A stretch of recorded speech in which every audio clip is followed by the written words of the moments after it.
I have a bit of a confession. Lately, I've really been into mechanical keyboards. Now, I know this is not a new obsession. I know a lot of people have the same one, but this is kind of new for me, and I've already bought a few different types. You might have seen the Have It low-profile keyboard that I featured in a video a number of months back, and then I actually travel with the Pro 2. But this is something a little bit different, more low-profile than even the Have It keyboard, and it looks a little something like this. It's Joshua Vergara. What's going on, everybody? This is the DREVO Joyeuse V2. Alright, so DREVO did reach out and they asked me to review this, and I was actually really happy to receive this because I've been wanting to try these particular low-profile keyboards for a while now. There are a number of them on the market, but this is one of the latest, and DREVO claims that this is the thinnest low-profile keyboard out there now. That is achieved partially by having flat keycaps, and we're going to get into why that's very significant a little bit later. But first, let's go around the keyboard a little bit. On the bottom, there are 6 rubber stands that allow it to just sit nicely on a table, but there are no risers, so you're not going to get a bit of an angle to this thing. Up top, there is a USB-C port. That's how you connect it to your computer, and it's nice to see that it's a USB-C port. Despite this keyboard trying to be as minimalist as possible, you still get a full keypad over on the right side, along with directional buttons. So you still get a slim profile, while having all of the different keys that you would want to have on a full keyboard. Speaking of traveling, the Joyeuse V2 only connects via that USB-C connection, which is perfectly fine because this is a minimalist desktop keyboard. However, if it did have some wireless connectivity, maybe some Bluetooth connectivity, so I can get this connected to any of my phones, maybe a tablet, even connected to my laptop on a stand when I'm in a hotel room or something, this would 100% become my travel keyboard. Everything is just kind of shrunken down a little bit. It's almost as if this is the fanciest laptop keyboard you could ask for, and it was just put onto a mechanical board. The actual board itself houses these white switches. These, I cannot confirm where exactly these switches were sourced. Maybe they're just proprietary from DREVO, but they are white switches, and they have a very nice tactile bump and sound to them.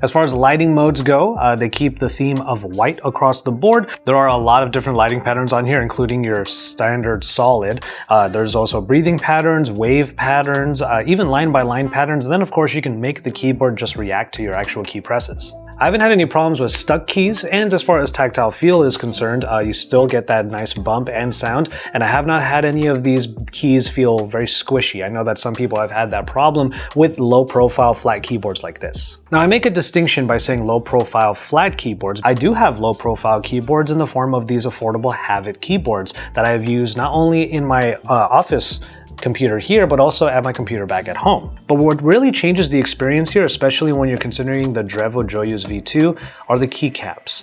Now, the keycaps on the Have It are a great example, but it's also true for the Pro 2. There's some space in between the keys. And because all of the keys have that little curvature to them, much like a piano player, you could actually move your fingers around and you can figure out where you are on the keyboard pretty easily. I find that that's a little bit tougher to do when you have the keycaps of the DREVO Joyeuse V2. They're completely flat and there's very little space between all of the keys so that they can create this compact board. Now, while it is fairly easy to find the home keys because it does have that little bump on the F and J keys, well, trying to find your way around all of the other functions is a little bit tougher. It actually requires a lot more muscle memory, a lot more mind, if you will. And little glances down at the keyboard become more and more prevalent. Another addiction that I have is touch typing. Just going on typing test websites like Key Hero and Type Racer and just seeing how I'm typing right now and just having a little bit of fun killing some time with it. So with the DREVO Joyeuse V2, I have actually been able to maintain my words per minute speed, which means that this keyboard is not necessarily worse in terms of effective typing speed. But I will admit that the experience of typing on it just did not feel quite as enjoyable as it does on the Have It keyboard or even on the Pro 2 that I travel with. It's one thing to have to look down really quick to be typing or programming or editing or anything like that. You might need to use some muscle memory to figure out where your hand is on the keyboard so you can find your keyboard shortcuts. But for hardcore gamers that might have function keys or ability keys on MMORPGs, for example, or even just on shooters where you have a few other ability keys aside from WASD for movement, well, these flat keycaps and the fact that there's very little differentiating them and very little space between them could mean those split seconds between life and death in those games.